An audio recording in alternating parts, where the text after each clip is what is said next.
പൃഥ്വിരാജ് മോഹൻലാലും സംഖ്യയാണെന്ന് പറഞ്ഞുകൊണ്ടിരുന്നവരെ അതേ ആളുകൾ ഇന്ന് അവരെ വാഴ്ത്തപ്പെട്ട ദൈവങ്ങളാക്കി മാറ്റിക്കളയും.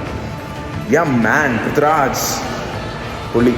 സിനിമയെക്കുറിച്ച് ഒന്നും പറയുന്നില്ല, പക്ഷെ പൃഥ്വിരാജിൻ്റെ മാർക്കറ്റിംഗ് സ്ട്രാറ്റജിയെ കുറിച്ചിട്ട് രണ്ട് വാക്കുകൾ പറഞ്ഞിട്ട് ഞാനത് പെട്ടെന്ന് നിർത്താം. തൻ്റെ സിനിമ കാണുന്ന ഓഡിയൻസിനെ കൃത്യമായി മോണിറ്റർ ചെയ്ത് ആദ്യത്തെ ദിവസങ്ങളിൽ ആരൊക്കെ തൻ്റെ സിനിമകൾ കാണണമെന്നും പിന്നെയുള്ള ദിവസങ്ങളിൽ ആ സിനിമയുടെ പ്രൊമോഷൻ ആരൊക്കെ ഏറ്റെടുക്കണമെന്നും കൃത്യമായി ബോധ്യപ്പെട്ടതിൻ്റെ അടിസ്ഥാനത്തിൽ നടത്തിയിട്ടുള്ള മാർക്കറ്റിംഗ്, അത് ബിഗ് സല്യൂട്ടാണ് പൃഥ്വിരാജിൻ്റെ. തീവ്ര വലതുപക്ഷ ടീമുകളെ എല്ലാം ആദ്യ ദിവസങ്ങളിൽ തന്നെ ആ ടിക്കറ്റ് എടുപ്പിച്ച് തിയേറ്ററിൽ എത്തിച്ചു.